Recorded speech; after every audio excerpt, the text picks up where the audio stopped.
Profesor, Dígame. bueno, usted sabe que la mayoría sacó 1, entonces para ver si hay alguna posibilidad de recuperar ese quiz, porque eso es una nota muy No, porque baja así como hay unos que y sacaron 1 y sacaron 2, hay estudiantes que sacaron 4, 3, hasta 5. Entonces, si ellos pudieron sacar 4 y 5, es porque el tiempo estuvo suficiente. Ya, si tuvieron problemas con el sistema, yo verifico. Y yo también en el sistema puedo verificar quién se sale del sistema cuando están haciendo el quiz para andar buscando la respuesta. Si en realidad se les cerró el sistema, ahí me muestra. Y si no se le cerró el sistema, no tengo nada que repetir y solo se lo voy a repetir al que en realidad se le cerró el sistema. Pero por tiempo no es, porque así como el que sacó 4, los demás también les alcanzaba el tiempo.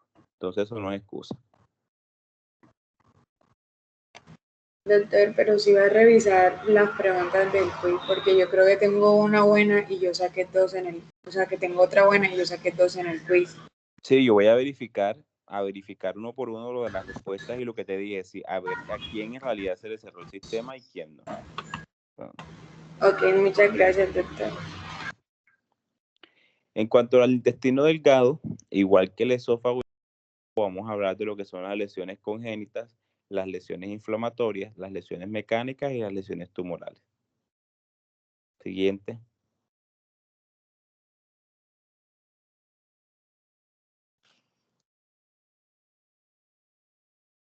Siguiente.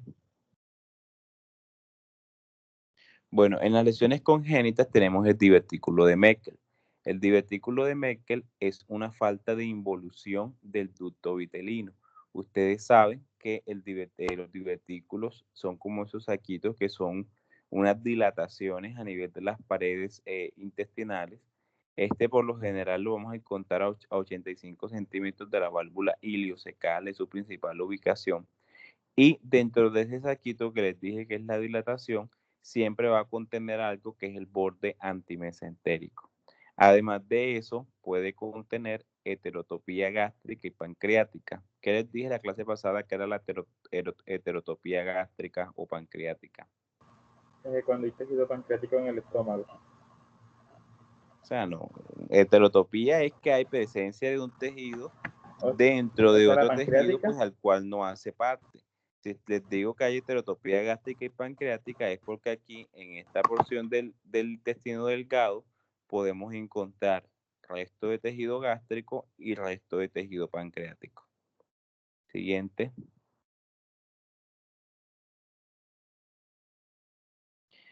Dentro de otras lesiones congénitas a nivel del intestino tenemos la duplicación, es que se pueden tener dos intestinos delgados.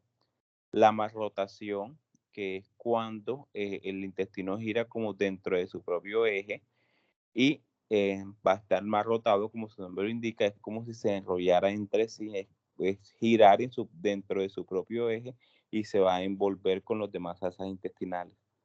El onfalocele, que es cuando tenemos una debilidad de la pared abdominal y se va a acompañar de herniación de las asas intestinales. Y la gastroquisis, que es cuando la pared abdominal falla y tenemos salida total de todo lo que son las asas intestinales hacia el exterior. Siguiente.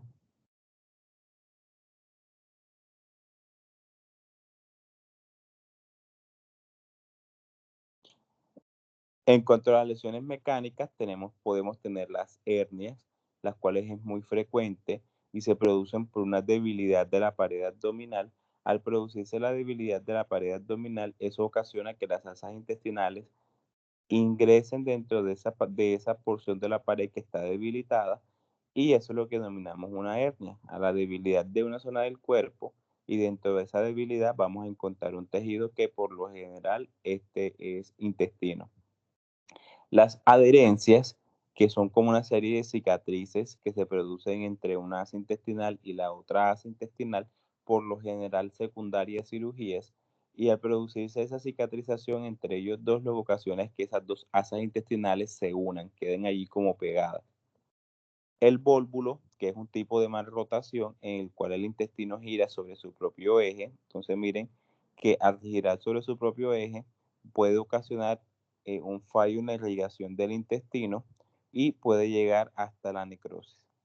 Y la intususcepción, que es cuando una porción del intestino ingresa en otra porción del intestino Es decir, una porción proximal ingresa en una porción distal y quedan unidos entre sí.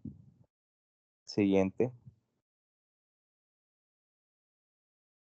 Esto es lo que les mencionaba, las hernias se producen por un defecto de la pared abdominal y vamos a tener una protrusión, es decir, una salida de peritoneo rodeado por la serosa de esa capa intestinal que va a ingresar sobre el defecto de la pared. Eso es lo que es una hernia.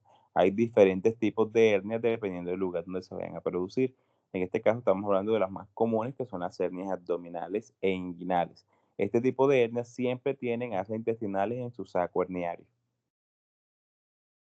¿Por qué se van a caracterizar? A caracterizar, la persona pues lo va a referir una masa dolorosa que por lo general depende de la posición en la que pues, la persona se encuentre, va a sentir la masa o no. Siguiente. Las adherencias, como les mencioné, son unos puentes fibrosos entre las asas intestinales, secundarias principalmente a cirugías. Son personas que han estado expuestas a diferentes cirugías a lo largo de su vida y esas cirugías ocasionan esas adherencias entre un asa intestinal y la otra.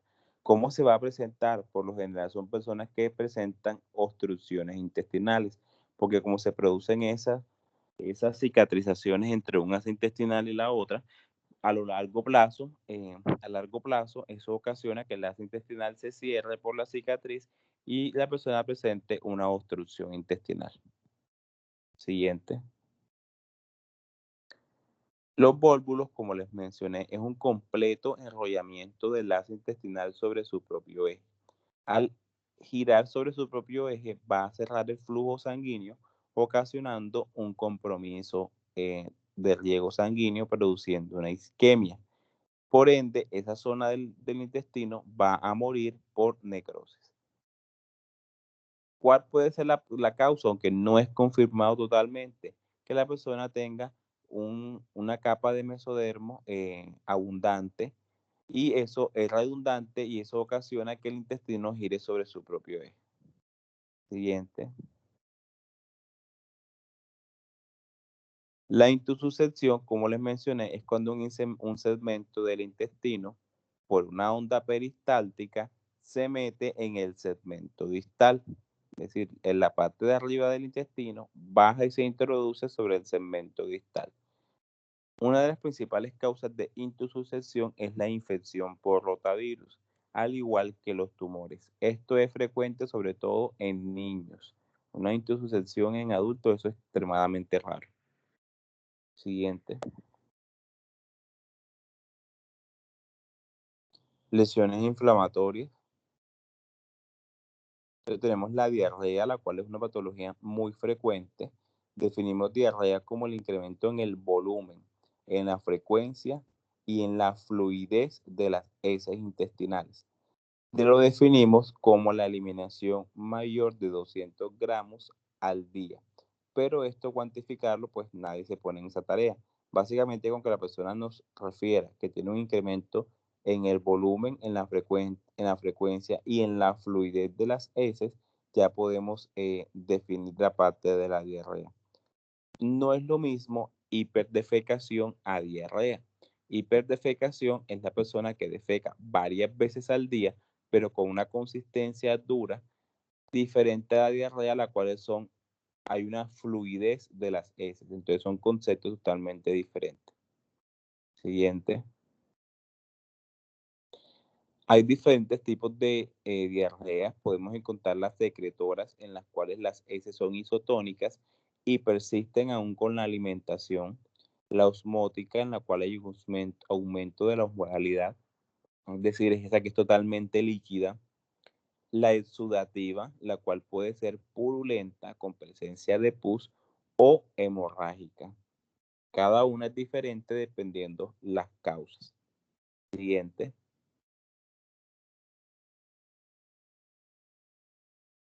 Tenemos el síndrome de malabsorción.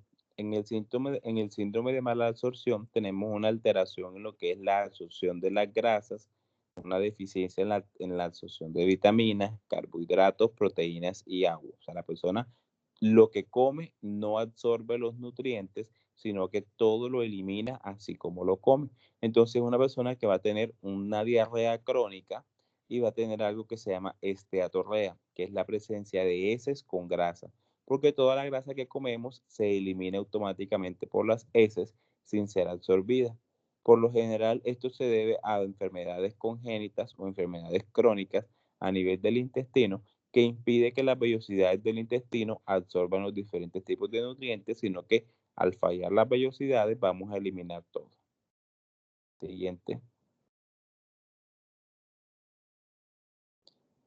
Por ejemplo, la enfermedad celíaca es un tipo de malabsorción, en la cual tenemos una atrofia de las vellosidades a nivel del intestino que se asocian a una intolerancia al gluten. Es la persona que come alimentos ricos en gluten, carbohidratos, hay unos alimentos dulces como los panes que traen mucho gluten. La persona no es capaz de absorber este gluten, sino que así como lo come, lo va a eliminar. Y también se asocia a una reacción de hipersensibilidad mediada por un tipo de célula, o sea, también tiene su parte inmunológica por ahí escondida. Siguiente. El Sprue tropical es un tipo de síndrome de malabsorción en el cual es clínica e histológicamente similar a la enfermedad celíaca, pero es exclusiva de pacientes que viven en el Caribe. O sea, tiene su parte demográfica que la diferencia de la enfermedad celíaca. Además de eso, pues estos pacientes por lo general tienen un antecedente de una enteritis, una inflamación a nivel del tracto intestinal previo antes de presentar el síndrome de malabsorción. Y son pacientes que van a presentar deficiencia de folato y deficiencia de vitamina B12. O sea, ¿qué tipo de anemia van a presentar estos pacientes si tienen deficiencia de folato y de vitamina B12?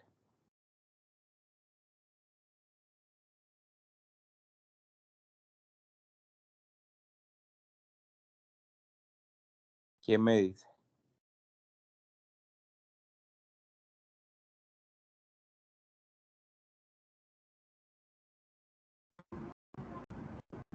Anemia ferropénica. No, porque ferropénica, como tu nombre te lo indica, es deficiencia de Anemia megaloblástica. Exacto, la anemia megaloblástica, que es cuando el glóbulo rojo se pone grande porque hay deficiencia de folato y de vitamina B12. Por lo general se produce en este tipo de pacientes como este que no tienen una absorción adecuada de nutrientes. Siguiente.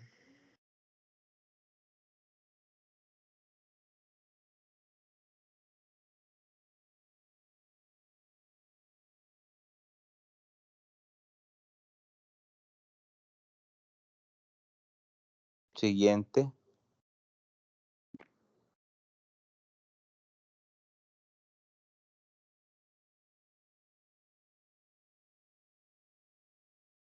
Doctor, ya pasé la diapositiva, pero no sé si se ve. Y ahora sí.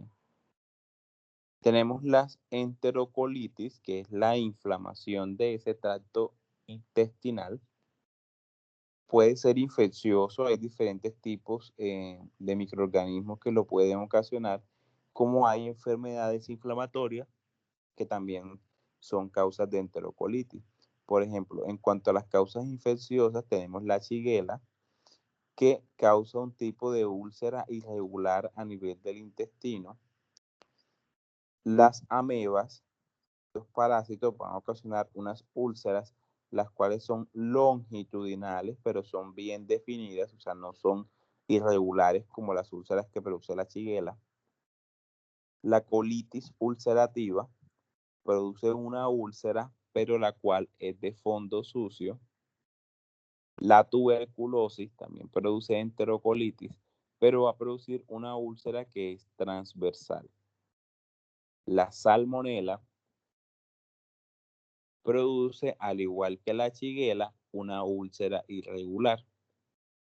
Y la enfermedad de Crohn, una enfermedad que vamos a hablar más adelante, una enfermedad inflamatoria, va a ocasionar una úlcera, la cual es de fondo sucio. ¿Listo? Las enterocolitis se producen básicamente en el colon o en el intestino delgado. Lo que es la salmonela, la enfermedad de Crohn y la tuberculosis afectan sobre todo el intestino delgado, mientras que la colitis ulcerativa, la amebiasis y la shigella afectan sobre todo al colon. Siguiente.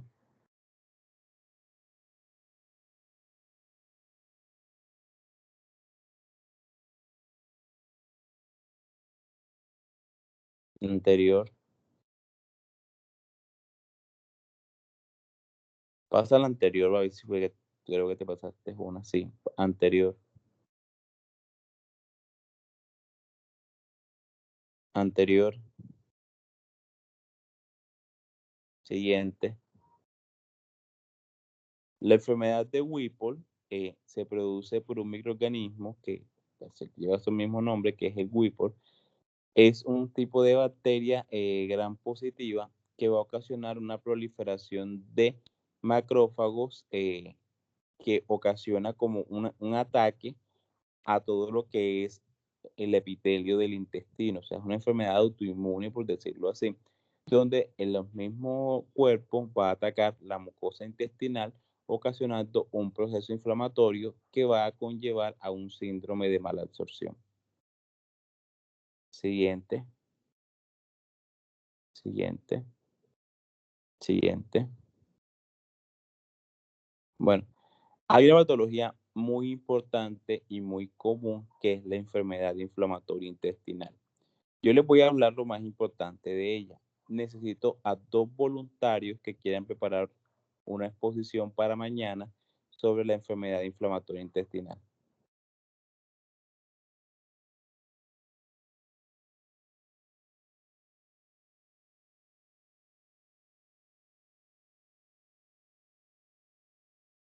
Mañana y quiz nuevamente de esófago, de estómago y de lo que estamos trabajando hoy. Los que van a hacer la exposición, pues no hacen el quiz, sino que les valgo la exposición por el quiz. Yo, doctor. Yo, doctor. Yo es quien, LM, que habló primero. Ana solo, doctor. Zulia Espitia, profe.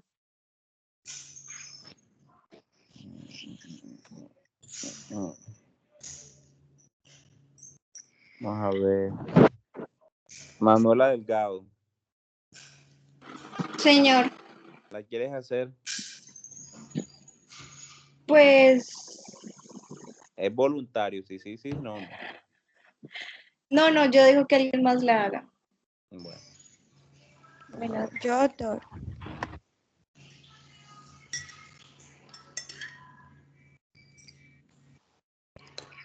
vamos a ver.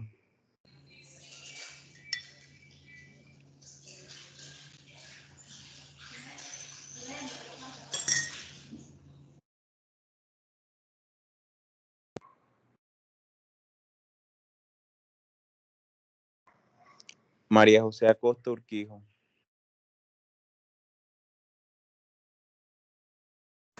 Aquí, profe. ¿la Presente. quieres hacer? Sí, señor. Bueno.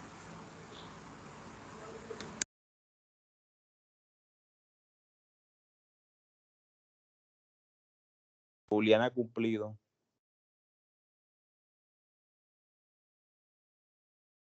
Aquí estoy, profe.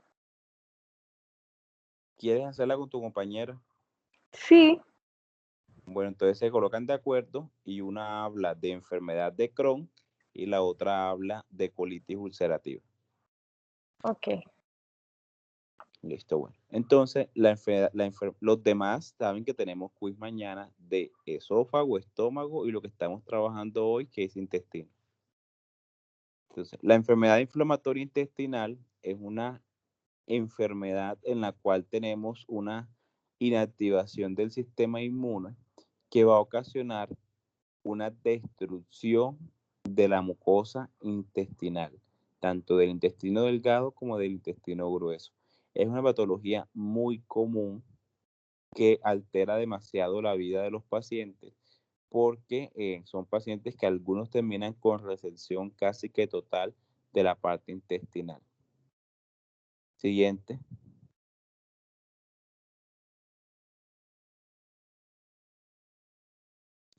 La enfermedad inflamatoria intestinal está conformada por 2 enfermedades. La enfermedad de Crohn y la colitis ulcerativa. A pesar de que se clasifican dentro de la misma patología como enfermedad inflamatoria, cada una tiene características diferentes. Por ejemplo, la enfermedad de Crohn se localiza en lo que es el ilio y el colon, mientras que la colitis ulcerativa tiende a localizarse solo en el colon. El Crohn tiene una distribución segmentaria, es decir, tenemos como una porción sana, una porción enferma, una porción sana, una porción enferma. Mientras que la colitis ulcerativa ya tiene una distribución más difusa, no es así como organizada como la de Crohn.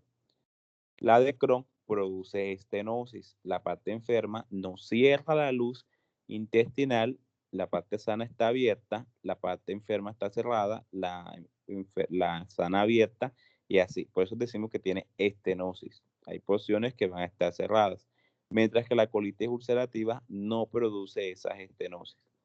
La pared, la pared intestinal en la enfermedad de Crohn va a estar engrosada, mientras que en la colitis ulcerativa va a estar delgada.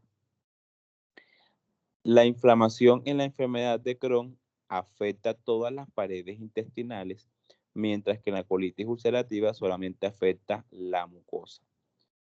Hay unos pseudopólipos en la enfermedad de Crohn, los cuales son moderados, mientras que en la colitis ulcerativa son frecuentes. Las úlceras en la enfermedad de Crohn son úlceras profundas, mientras que en la colitis ulcerativa son úlceras superficiales. Hay una reacción linfoide marcada en la enfermedad de Crohn, mientras que en la colitis ulcerativa es moderada.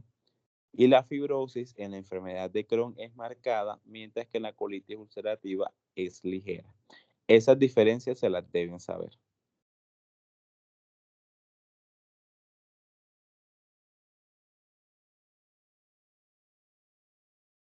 En la enfermedad de Crohn vamos a encontrar la formación de granulomas, mientras que en la colitis ulcerativa no tenemos la presencia de granulomas. En la enfermedad de Crohn hay presencia de fístulas, mientras que en la colitis ulcerativa no. En la enfermedad de Crohn se pueden formar fístulas perianales, mientras que en la colitis ulcerativa no. La enfermedad de Crohn no tiene potencial de volverse maligno, mientras que la colitis ulcerativa sí está relacionada con la formación de neoplasias. En la enfermedad de Crohn no se produce megacolon tóxico, mientras que en la colitis ulcerativa sí. Necesito otro voluntario para otra exposición.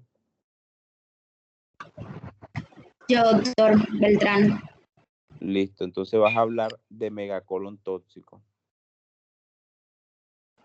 ¿Megacolon qué? Megacolon tóxico. Siguiente.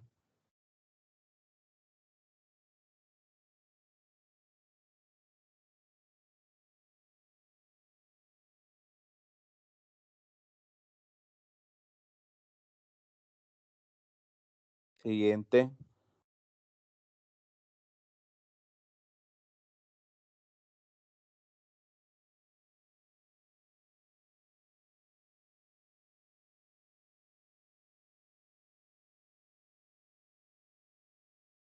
No, siguiente.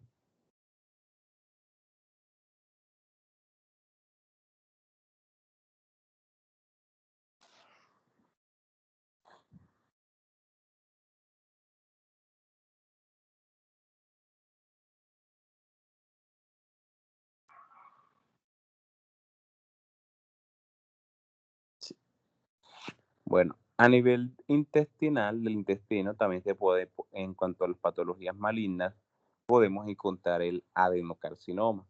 Recordemos que el adenocarcinoma es un tumor bien diferenciado, puede ser bien diferenciado, moderadamente diferenciado o pobremente diferenciado. Dependiendo de este tipo de diferenciación, así será su pronóstico.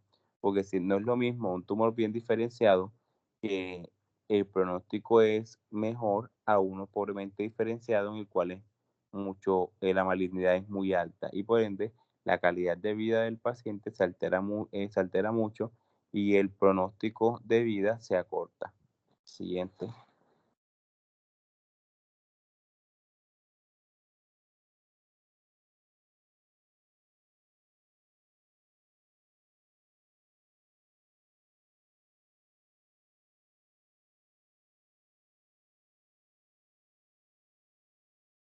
Pasa al anterior. Anterior. Listo, siguiente. Siguiente. Esas eran las patologías del intestino delgado. Ahora vamos a hablar del colon o intestino grueso. Igual vamos a tener congénitas, vasculares, inflamatorias, mecánicas y tumorales. Siguiente. En cuanto a las lesiones congénitas, podemos tener la enfermedad de Hirschsprung, en la cual tenemos una agangliosis de un segmento intestinal. O sea, una parte del segmento no va a tener inervación, va a tener ausencia del plejo mientérico de Meissner y de Auerbach. Por ende, esa parte del colon no se puede contraer, no puede tener peristalsis, perdón, sino que va a estar totalmente inmóvil.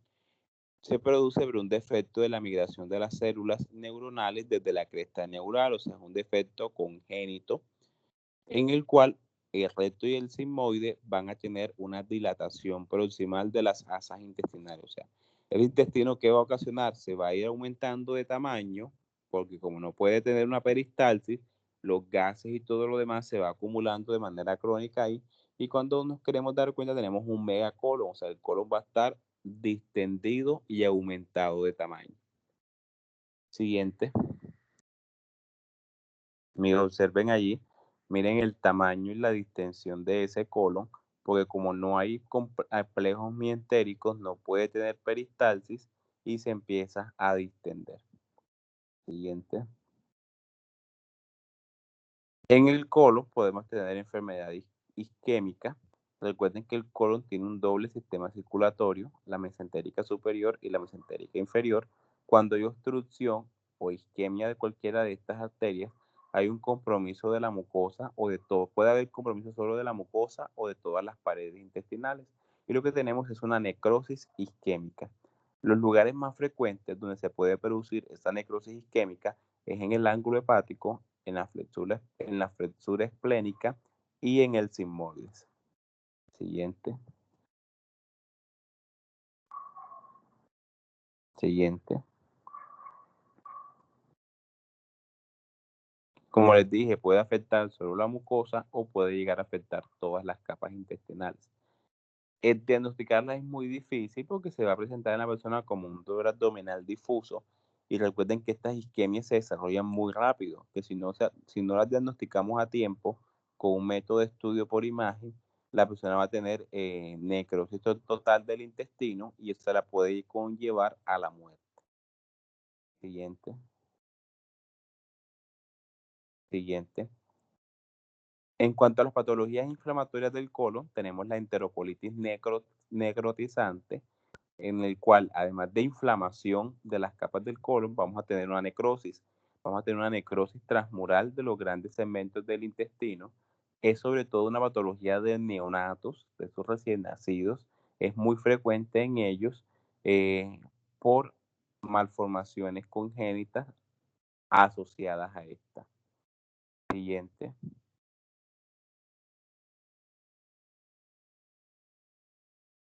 Esta no, siguiente. Una muy frecuente es una que está asociada al uso de un antibiótico, que es la colitis pseudomembranosa. Se produce por el uso indiscriminado de clindamicina. Son pacientes que se automedican clindamicina, la toman por días prolongados y esto ocasiona que una bacteria que tenemos en el intestino normalmente, que es el Clostridium difficile, tenga un sobrecrecimiento y nos va a producir una membrana verdosa. El colon se va a envolver dentro de esa membrana verde, la cual es fácilmente removible. Cuando se suspende la clindamicina, automáticamente empieza a desaparecer. Siguiente. No se ve el verdadero color, pero es una membrana como verde transparente, así más o menos. Siguiente. Esa no se les puede olvidar porque esa siempre la preguntan. Colitis asociada a clindamicina, colitis pseudomembranosa. Y se produce por un sobrecrecimiento bacteriano del Clostridium difficile. Siguiente.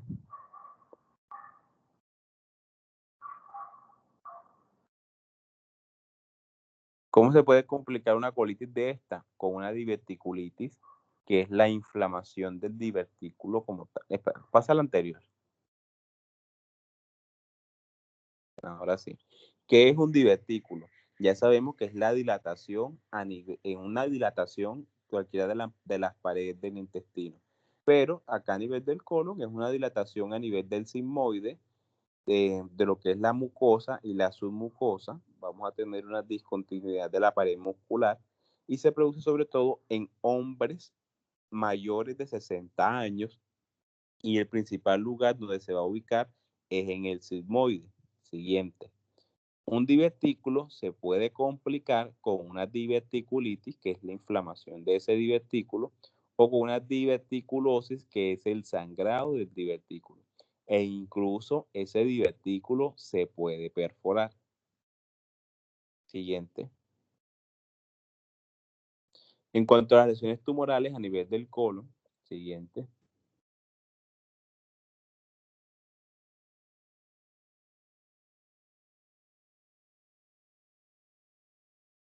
Siguiente.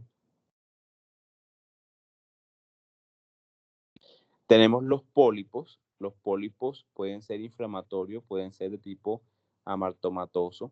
Los pólipos inflamatorios son aquellos que se producen por un tejido de granulación que va a estar recubierto por un epitelio de superficie, mientras que los pólipos amartomatosos están conformados por glándulas, por cristas, por un proceso inflamatorio y por fibras musculares longitudinales. Los pólipos son una serie de tumores benignos a nivel del colon que van a cambiar la composición. Siguiente.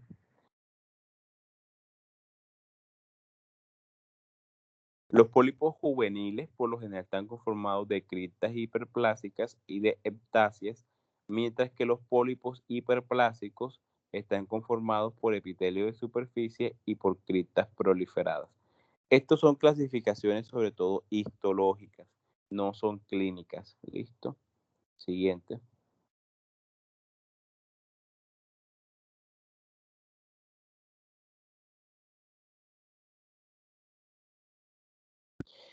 A nivel del colon podemos encontrar el adenoma, el cual puede ser tubular, tubulovelloso y velloso. Un adenoma es cuando esa tumoración benigna mide más de 4 centímetros. El pólipo mide menos de 4 centímetros. Y se clasifica según la forma, si es tubular, si tiene la combinación de tubular y tubulovelloso o si es solamente velloso. Siguiente. El de la parte derecha es velloso y el de la parte izquierda es tubular. Siguiente.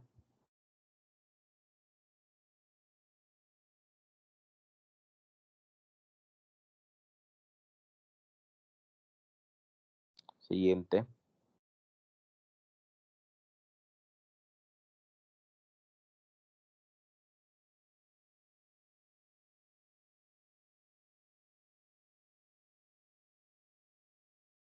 Siguiente.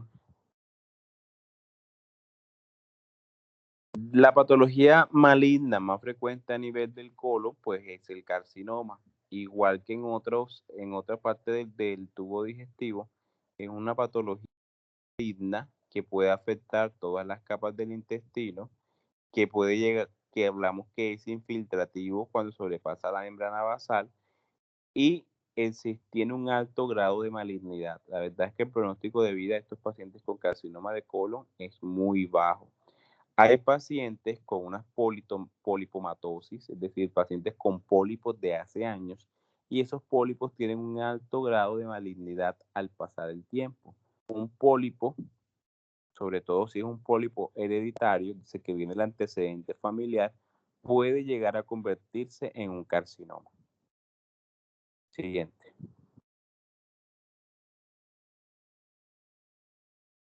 El adenocarcinoma de colon y de recto se presenta sobre todo en pacientes de 60 a 70 años.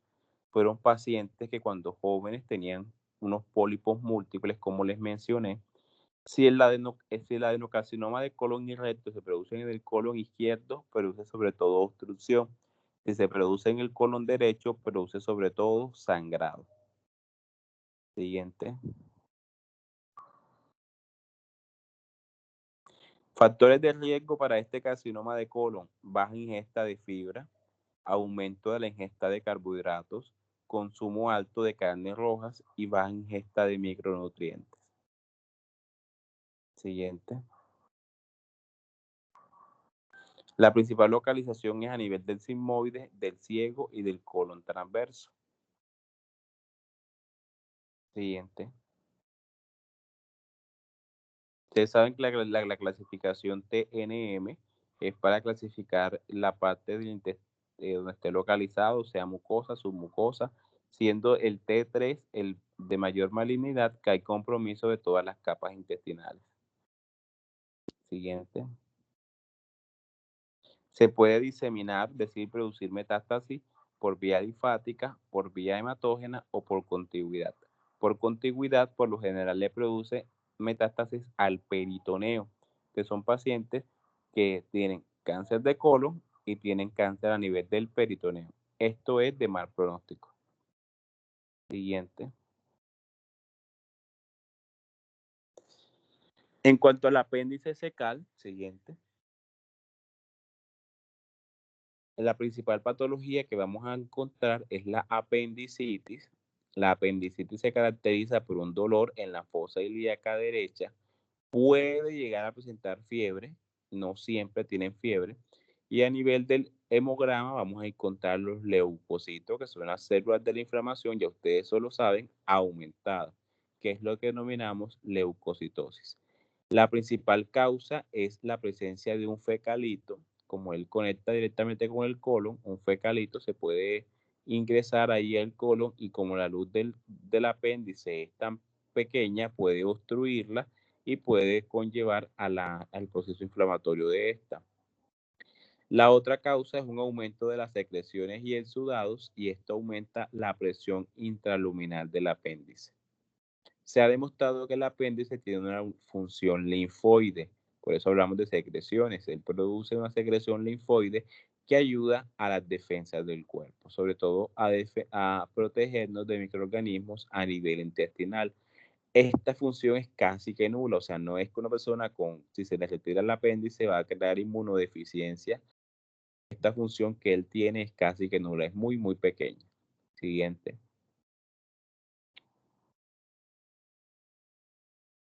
Histológicamente vamos a encontrar un infiltrado de neutrófilos en la mucosa, submucosa y en la muscular y puede ser una apendicitis edematosa, cuando está solamente inflamada, supurativa cuando hay presencia de pus o gangrenosa cuando ya está necrótica.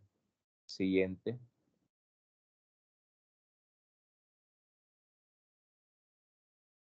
El mucocele es una dilatación de la luz apendicular secundaria a un aumento en la producción de moco. Siguiente. El peritoneo, que es esa capa que recubre todo lo que son las vísceras abdominales, puede presentarse, él es como el guardián, el policía del abdomen. Cuando hay un proceso inflamatorio o alguna víscera se perfora, el peritoneo lo que hace es envolver esa perforación para evitar que comprometa la víscera. Entonces decimos que la peritonitis es el proceso donde hay una colonización bacteriana o una irritación química, porque si se perfora una víscera que tiene un jugo gástrico, por ejemplo, inflama automáticamente todo ese peritoneo. Las causas de peritonitis pueden ser pancreatitis aguda, perforación de un asa intestinal o procedimientos quirúrgicos. Siguiente.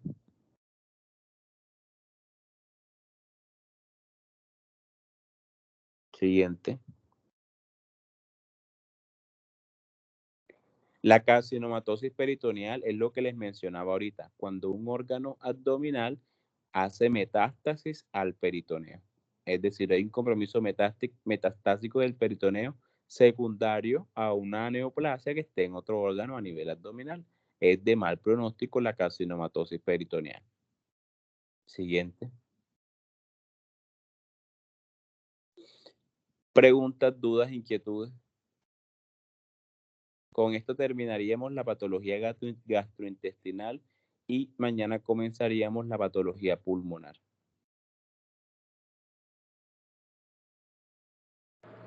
Doctora, ¿qué hora es el quiz mañana? A las 7. Doctor, ¿será que puede dar un poco más de tiempo para el quiz? Sí, doctora, si sea un minutico más, por favor. Para las preguntas de caso clínico les voy a dar 2 minutos, pero las preguntas que son de conceptos, 1 solo minuto, porque eso, ¿saben el concepto o no lo saben? Eso más de 1 minuto les da es para que estén buscando en internet. Y les digo, por si no lo sabían, nosotros podemos mirar en Canvas quién abre otra pestaña, o sea, quién se sale de Canvas en el momento del examen para andar abriendo otras pestañas. Y a partir de ahora, porque ustedes lo hacen mucho y hoy me di cuenta, voy a empezar, así ganen el quiz en 4, en 5, el que yo vea que se salió del quiz para abrir otra pestaña, le voy a bajar 1 punto. Por cada vez que se salga, le voy a bajar 1 punto. Doctor, sí, ojalá pueda dar más tiempo porque, o sea, algunos tenemos ese internet que tampoco colabora.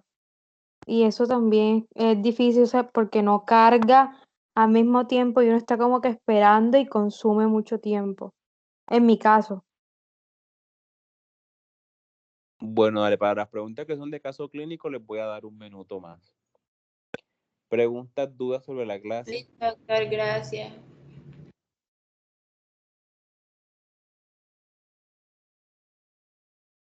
Bueno, entonces para mañana tenemos el quiz, las 2 presentaciones que se dieron hoy, la presentación de patologías benignas y malignas de la mama. Hay un grupo que lo tiene que presentar mañana. Y yo creo que mañana alcanzamos a trabajar una parte de las patologías pulmonares. Bueno, si no hay preguntas, dudas, por favor, los que van a hacer las exposiciones mañana, cuando tengan la presentación me la envían al correo para yo revisarlas y mirar que tengan toda la información.